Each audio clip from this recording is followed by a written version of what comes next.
and welcome to my contribution to the Historical Game Network panel on the theme Ultimates. My name is Corine Gerritsen and I'm a PhD student at University of Leiden, and I'm working within the project of Playful Time Machines. This project focuses on the research of these historical video games and the mechanics that shape our experience with the past through these games. For today I'm going to talk about Fantastical Romance. I'm focusing on grand strategy games and in specific Imperator Rome, but also on the mods made for these games, as well as mods made for fantasy games. Grand strategy games, and in specific these Paradox title, offer a lot of opportunities to players to experience different versions of the past. They're great breeding grounds for alternate histories. Players get to play as a king, as a dynasty, or as a political entity of their choice, and each time they make a different decision, they can influence the history they are experiencing. Paradox titles in general are known for their eye for detail and of their rich historical context they offer. Players don't get a specific goal in this game. They get missions they can fulfill, but they don't have to in order to win. They are more of a self-imposed goals by these players. They can choose whatever they want to do basically. There are, however, certain platforms such as Reddit where players start to challenge one another to build a bigger empire or to complete a specific historical narrative.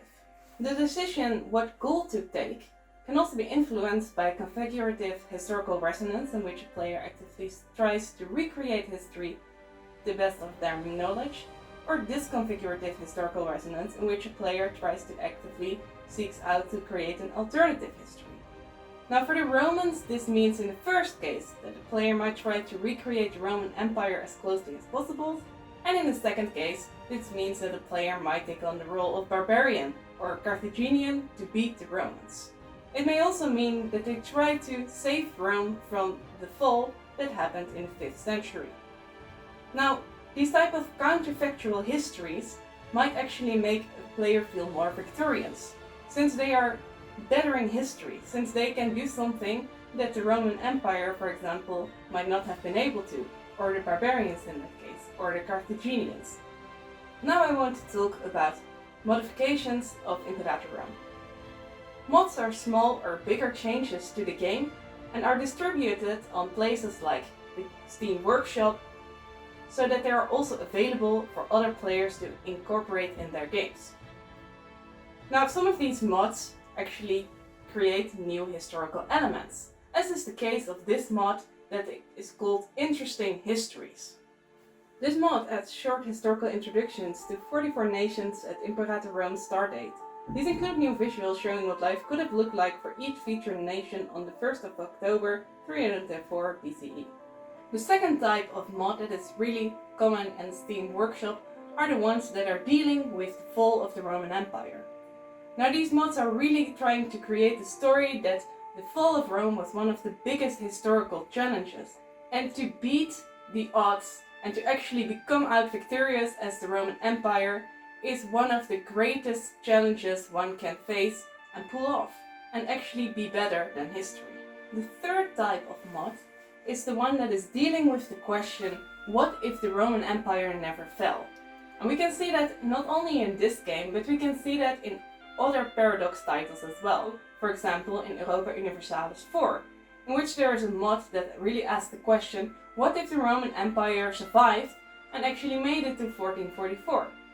For Victoria 3 there's the same mod, but then it poses the question, what if the Romans made it all the way to the 19th century? Now this really shows that people are busy asking questions, wondering what if the Romans were never fallen. And here we can also see that they think that the Romans would be way more advanced than they were. Now, they make it even a bit further, because another title of the Paradox Interactive is of course Stellaris, which takes place in the future. But even here we have space Romans, and they ask the question, if Romans were in space, what would they do? How would they react? And then you get to experience something of the past, the Romans, into the future, which creates a very different type of historical alternative in video games. The fourth type of mod deals with the fantastical. It takes all kinds of fantasy elements and tries to incorporate it in this game. And the first one we have here is focusing on the end of days. This mod's description tells us, the end of days will transport you into an alternative history of darkness and evil. The action starts in 666 AD as the Dark Lords begin to gather their forces to bring darkness to the world and pave the way for the Antichrist. Uther, a wise and noble king, believes that his rightful place is as a ruler of the lands once held by the legions of Rome. He believes that it is his legacy as the last direct descendant of the last emperor to bring the once great empire back to its former glory. So in this case we see here a king that is over 200 years away from the Romans, but he still mentions that his direct lineage can be traced back to the last Roman emperor, and that he wants to bring back this great empire.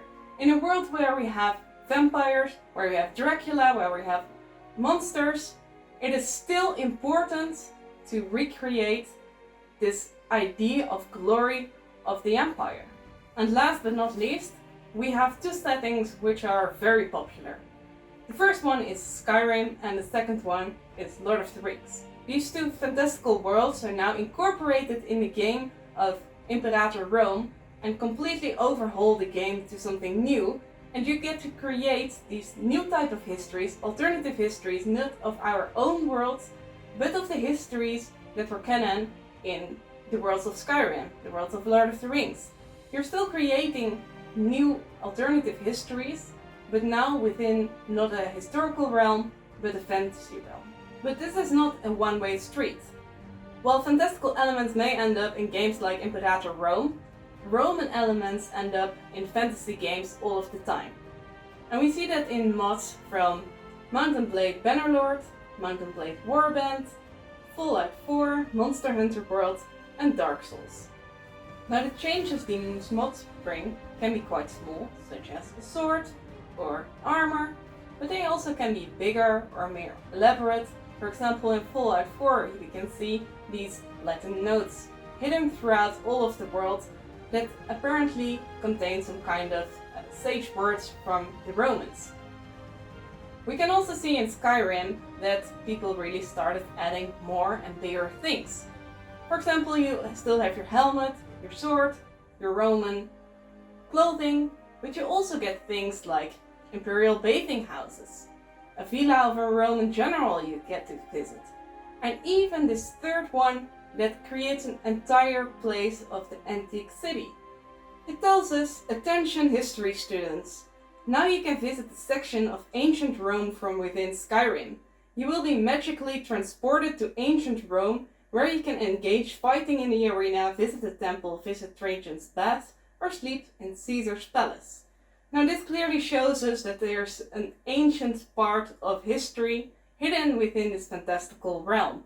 And they don't really interact with one another much more than you are still your own dragonborn character and you walk around in an ancient Roman cities. But other mods do much more. For example, we have this mod. It's called Project Kailifinis. And it tells us, this set of string files will make the text of all player dialogue, quest objectives, spells, items, journal entries, effects, actions, locations and names into their Latin language versions. This is great both for language learning and greater immersion in a very Roman-like empire. This is very interesting for two reasons. First of all, it mentions the learning. And here we can see that these historical alternatives don't only let us interact with history in a different way, let us ask new questions, gives us new perspective, but also that we might be able to pick up some new skills that we weren't thinking of, such as a language. And secondly, it's interesting that they mention that this is a Roman-like environment, but other people might argue just as much that it is a medieval setting. This description also suggests that there's more immersion because of a real historical language with a fantastical setting. Even though we have dragons, we have magic, the Latin language really sells the point here. And I want to point out something else of this mod, and that is the second description. There's also a part in Latin, but I will read the translation for you. Several hundred years after the Oblivion Crisis, the Imperial Roman Empire has fallen into a state of decay. Constant assaults on the province of Italian Gyrodil and, more specifically, the sack of the imperial city of Rome by Aldrofi Visigoths of the Somerset Isles have fractured the once strong central rule of the empire. The Visigoths have greatly diminished the once universal cult of the emperor and completely forbade the worship of the god emperor Thales. This description fascinates me for two reasons. First of all, great use of footnotes, but secondly, this really ties in two very different aspects. First of all, Skyrim has a lot of lore and has a lot of history which we can read in books but also come across in the game. And now it is actively being merged with Roman history. It doesn't just overhaul the whole system of Skyrim, but tries to really merge the two into a new alternative history. This is a real new type of alternative history in which we get to play around not just in the history of a fantastical world or one of a real world, but one that is merged and let us ask new questions, maybe give new perspectives, and let us live history in a really new way. I want to wrap this up by pointing out the 5 main points to take away from this talk. First of all, with the mods of Imperator Rome, they really add some new elements to this game and give some new perspectives for alternative histories. Secondly, there's an emphasis on the fall of the Roman Empire as the main challenge of history which the player gets to tackle.